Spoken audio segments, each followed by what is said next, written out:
As I was walking confidently to the greengrocer, I saw a couple shopping, hidden behind a Christmas tree.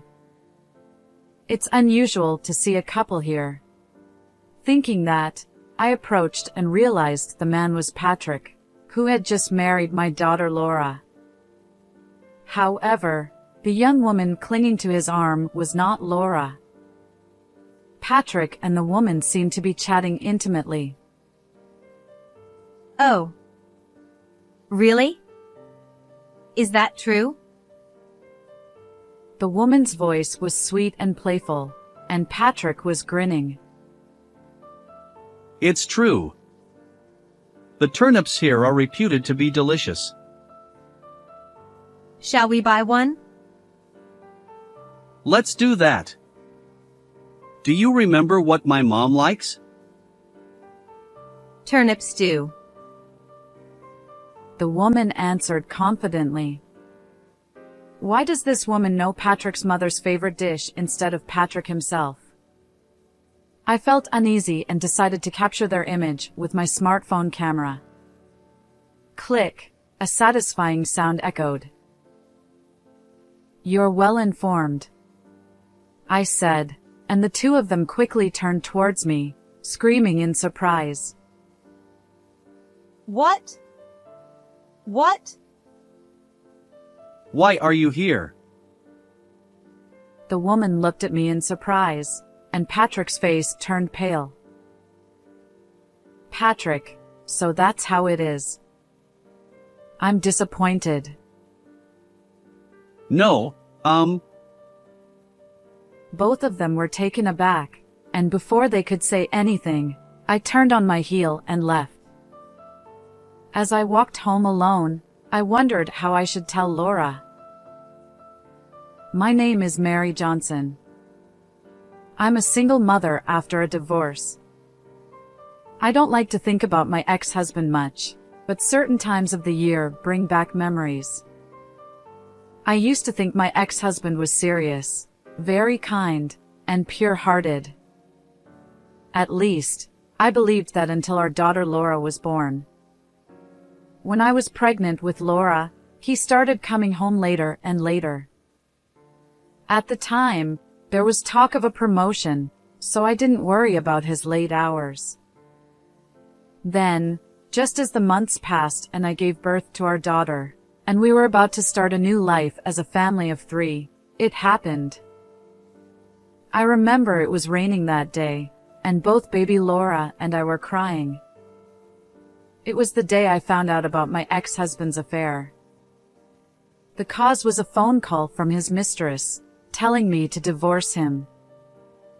My mind went into a panic, and when he came home, I confronted him. He nodded without saying a word, which was his way of admitting to the affair. My ex-husband had become close with the other woman even before I got pregnant, and he was having meals with her while I was enduring childbirth. There was no way I could forgive him, even if I wanted to start over, so we divorced. Now, I live with my daughter Laura, and I've raised her on my own. Fortunately, Laura grew up healthy, without any major illnesses or injuries. She progressed smoothly through elementary, middle, and high school, and I thought she would go on to university. However, instead of looking at university brochures, Laura was browsing job magazines. Mom, I'm going to work after I graduate from high school. Why? Wouldn't it be better to go to university? No, I want to support you. Don't worry about money. I don't want you to overwork yourself. No matter how many times we talked, Laura's answer didn't change. She had good grades and could have gone to a decent university if she tried.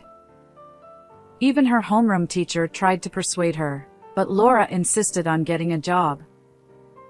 In the end, I gave in and decided to support her job search. Surprisingly, this turned out to be a good decision.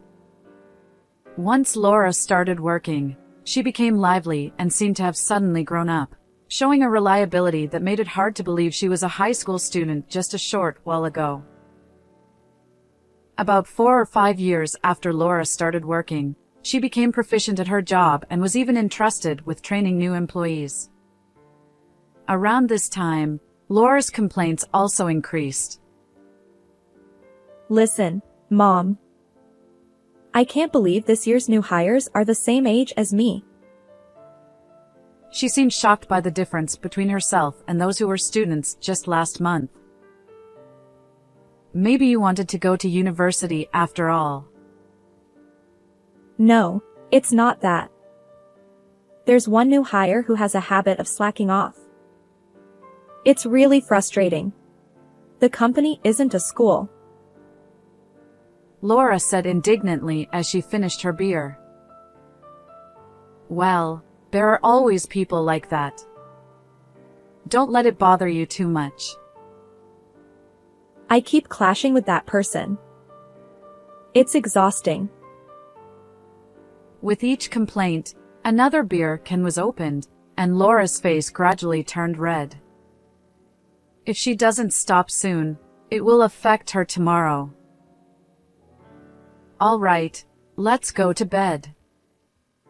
You have work tomorrow. Reluctantly, Laura cleaned up the table and started getting ready for bed. Her drinking and complaining have calmed down compared to before. Just seeing that makes me feel Laura's growth, but maybe that's just me being a doting parent. After some time had passed since those events, one day Laura brought a man home. She said they had met at work and had been dating since last year.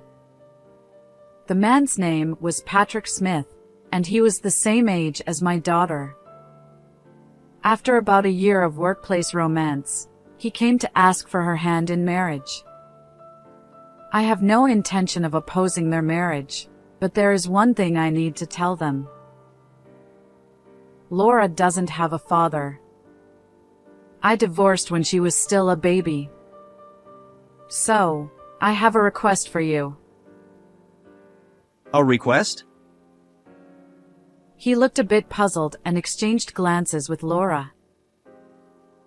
The reason for the divorce was that I found out my ex-husband was having an affair. There were many times I thought that if he hadn't cheated, Laura wouldn't have had to feel lonely. The two of them looked at me with serious expressions. I looked back at them just as seriously. My request is that you promise never to make Laura sad or lonely, and never to cheat on her. For a moment, the living room fell silent. Then Patrick spoke up. I had no idea such a thing had happened. Cheating while having a wife and child is absolutely unacceptable. It's unforgivable. Patrick was indignant, clenching his fists. More than anything, making Laura sad is something that should never happen. I swear, I will never cheat on her. Patrick looked me straight in the eye and said it clearly. There was no lie or deceit in his eyes, and I felt he was someone I could trust. Patrick, please take care of Laura. Yes. I will definitely make Laura happy. Patrick said, tightening his gentle expression and blushing. After that, I met Patrick's parents, the Smiths. I was somewhat relieved to find that his mother, Cindy, shared my views on fidelity and had strong ethical values. We might have a good relationship with these in-laws. I feel reassured. I thought to myself as I enjoyed a drink alone. Even after getting married, Laura continued to work. In this day and age, women have to work too, or it's tough. She said, still as lively as ever. Even though she no longer lived with me, she kept in touch frequently. Just recently, She sent me a message saying she would be on a business trip for about a month. It's been a while since I started hearing the term career woman, but I never imagined my own daughter would become one. So honestly, I'm surprised. In the past, they used to say women should stay home and take care of the family, but times have changed. However, when Laura returned from her month-long business trip, she was sensitive to the change in Patrick's behavior. Up until then, Laura and Patrick had divided the household chores between them. Patrick took out the trash on certain days, Laura cleaned the bathroom, and they had assigned tasks down to the smallest details. However, when Laura returned from her business trip, the trash hadn't been taken out, and the bathroom, kitchen, and living room were all messy. Hey, I asked you to take care of the house while I was on my trip. Patrick sighed without even looking up from his smartphone. I'm tired from work every day. I want to rest on weekends too. I can't be bothered with housework. You used to do it before. Why not now? You're annoying. I can't relax when you're around. I'm going to bed. Laura was bewildered by Patrick's unusually irritated tone. This was the first time something like this had happened. Even when she asked what was wrong, he wouldn't answer. You're so arrogant. Even though you only graduated high school, you earn as much as I do and use business trips as an excuse to slack off on housework. That's not fair. I can't help the business trips. You go on business trips all the time too, don't you? I don't want to hear that from someone who dumps all the housework on me for a month. Dumping it? What are you talking about? Hey, are you listening? These kinds of marital arguments increased, and the relationship between Laura and Patrick gradually cooled.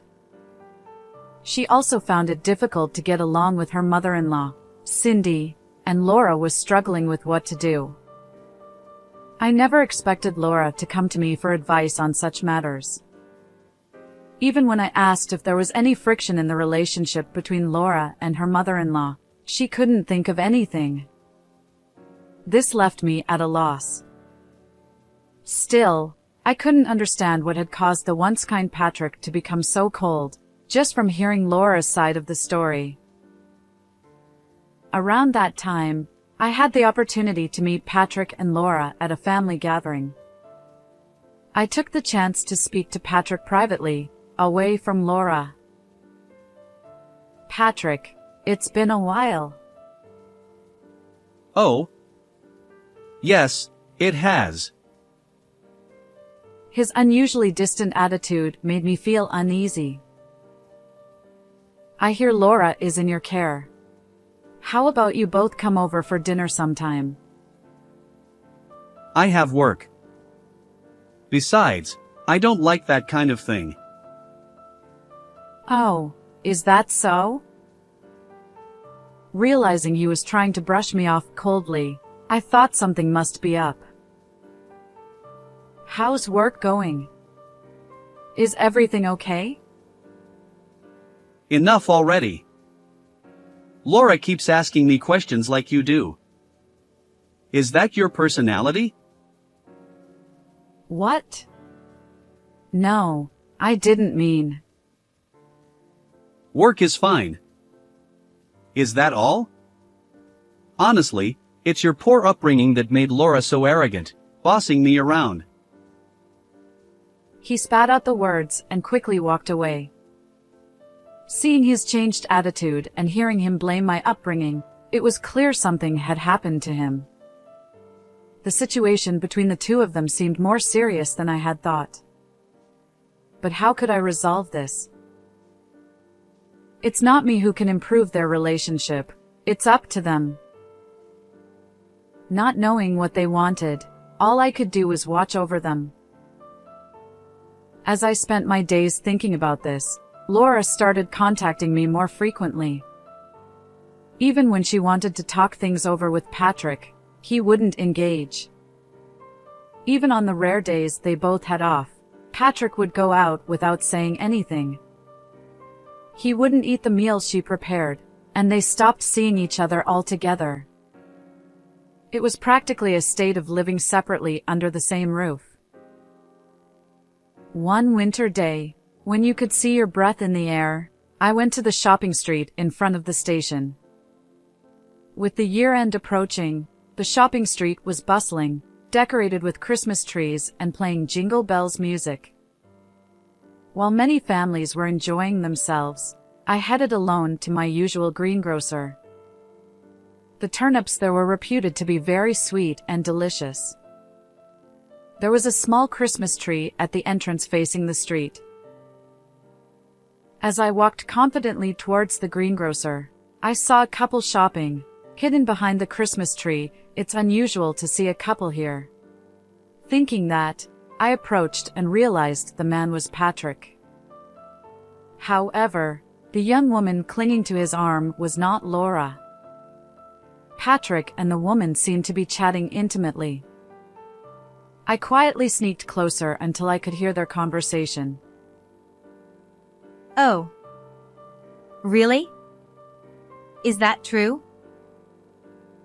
The woman's voice was sweet and playful, and Patrick was grinning. It's true. The turnips here are reputed to be delicious. Shall we buy one? Let's do that. Do you remember what my mom likes? Turnip stew. The woman answered confidently. I felt uneasy, wondering why this woman knew Patrick's mother's favorite dish instead of Patrick himself. Realizing what was going on, I decided to capture their image with my smartphone camera. Click, a satisfying sound echoed. You're well informed, I said, and the two of them quickly turned towards me, screaming in surprise. What? What? Why are you here? Patrick and the woman, flustered, looked at me in shock. Patrick's face turned pale, which was slightly comical. Patrick, so that's how it is. I'm disappointed. No, Both of them were taken aback, and before they could say anything, I turned on my heel and left. As I walked home alone, I wondered how I should tell Laura. I also needed to inform his mother. My pace quickened naturally, and before I knew it, I was in front of my house. By then, I had calmed down a bit and started to think absent-mindedly about how I had forgotten to buy turnips at the greengrocer. As soon as I entered the house, I contacted Laura. Unfortunately, I reached her voicemail, so I left a message and hung up. Next, I called Patrick's mother. This time, the call connected quickly, and I explained the situation in detail. What? She screamed. I'll come over right away. What? But it's a long trip on Amtrak. We could arrange a meeting for another day. Mary, I must speak to my son firmly. I could hear her heavy breathing over the phone, and I couldn't say anything more. The call ended abruptly, and then Laura called me back. Her voice was panicked, so I tried to speak calmly. Yes, that's right. Patrick. What? What did the woman look like? Well, I took a photo, so I'll send it to you later. Just stay strong. Laura sounded distressed. After hanging up, I sent her the photo via message. Laura saw the photo and called me immediately. Mom, is this really the person?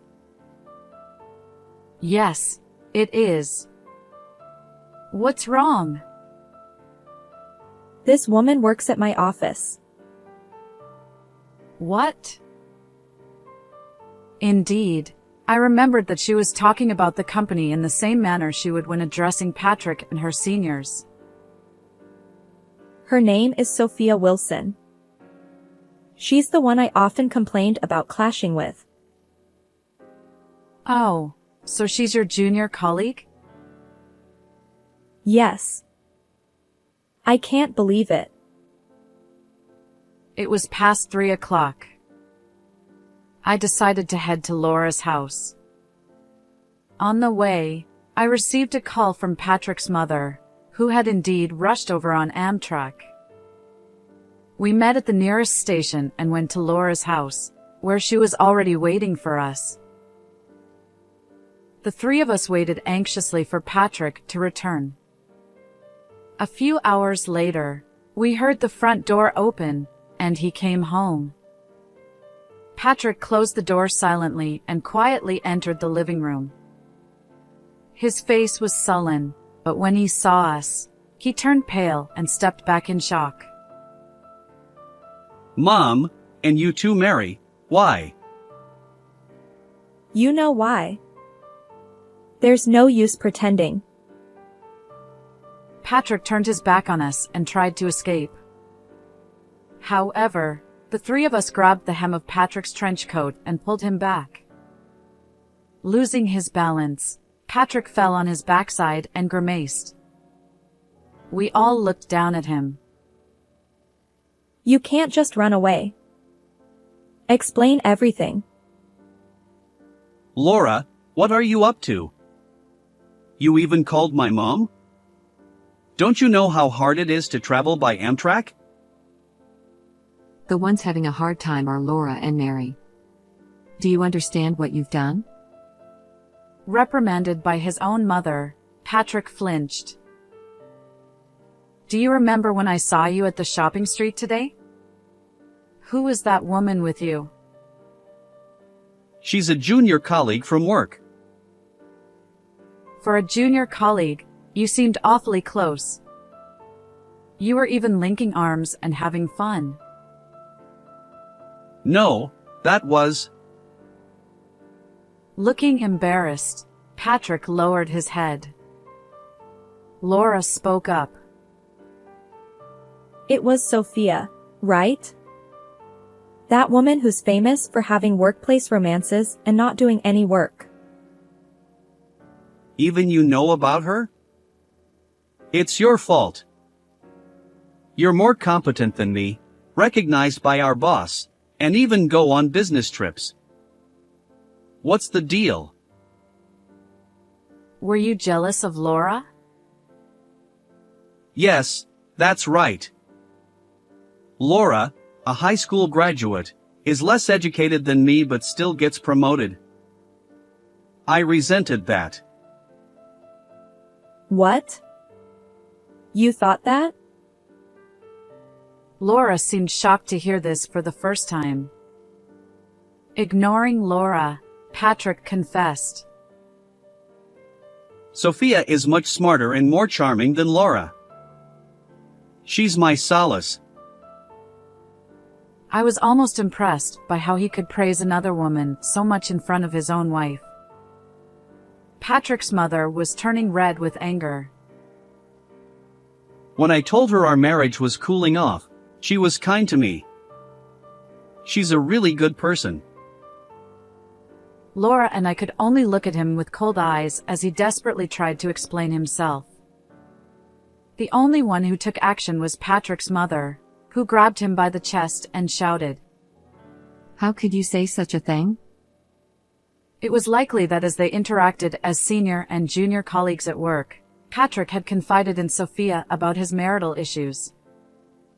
Sophia took advantage of this, seducing Patrick and making him fall for her. Patrick was now completely convinced he wanted to remarry her. I'm going to marry Sophia. I promised her. Get a grip. I've found true love. She's the only one for me. I was exasperated, thinking how pathetic his words sounded. Even my ex-husband never said anything like that. They say love is blind, and Patrick was clearly blinded by it. That's why I told her what Mom likes and didn't tell Laura, to make their relationship worse. Wait, what do you mean by that? Laura confronted Patrick, shouting, You mean you deliberately made my relationship with your mom awkward? I thought it was strange that Laura and I couldn't seem to connect. It was your doing, wasn't it? You told me to be considerate and not contact your mom? You said Laura was busy with work and asked me to refrain from contacting her. Was that all a lie? Yes, that's right. I wanted Mom to like Sophia. So, Shut up. she slapped Patrick across the face. I hold Laura in high regard. She's much better than a woman who would go after someone else's husband. Cindy. I will never approve of your marriage to that woman, Sophia, or whatever her name is. Patrick seemed shocked by his mother's words.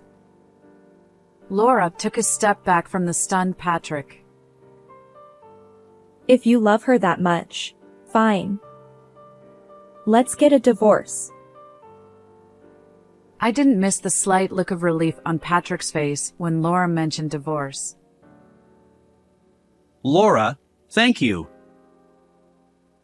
But I'll be demanding alimony from both you and Sophia. What? Enjoy your life together. Laura spat out the words and slapped Patrick. She then demanded he sign the prepared divorce papers, and Patrick, still in shock, signed them. It didn't take long for Patrick to pack his things and leave. He eagerly packed his bags and went to Sophia.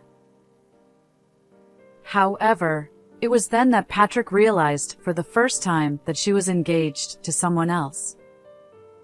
Laura overheard their conversation in the office break room. Sophia, you must be joking, right? What about our marriage? Did you seriously believe that? How pathetic. I never had any intention of marrying you. What? I just wanted to mess with Laura. It was fun to disrupt her family. She laughed gleefully. As Sophia tried to leave the bewildered Patrick, Laura quickly caught her. I heard everything. I'll be demanding alimony from you too. Laura. No, it was just a joke. Why are you taking it seriously? A joke? This? Laura showed her the messages on Patrick's phone as evidence.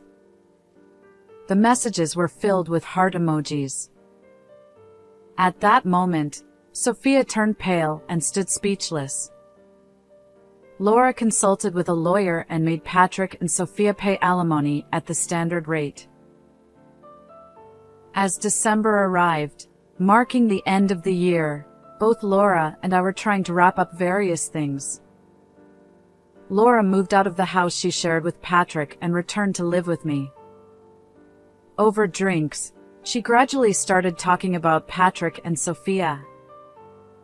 According to Laura, Patrick managed to pay the alimony, but it left him in debt. Additionally, his mother disowned him because of the incident. Patrick respected his mother greatly, so this was a huge shock for him. He went to work every day looking pale. Since he worked at the same company as Laura, His infidelity quickly spread throughout the office. Female colleagues and supervisors gave him cold looks, making it uncomfortable for him to stay. He planned to resign by the end of the year. What happened to Sophia?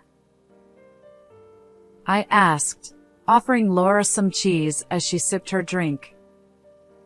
Sophia's situation was also a hot topic at the office. Her fiancé was a salesman from a client company, and the news of her affair reached him through mutual acquaintances. Naturally, he was furious and broke off the engagement, demanding alimony. Despite her attempts to reconcile, he refused. Sophia ended up with a large debt to pay the alimony. Feeling uncomfortable at work, she used up her paid leave and had already resigned. This is just a rumor, but I heard she started working at night. Well, it suits her, doesn't it?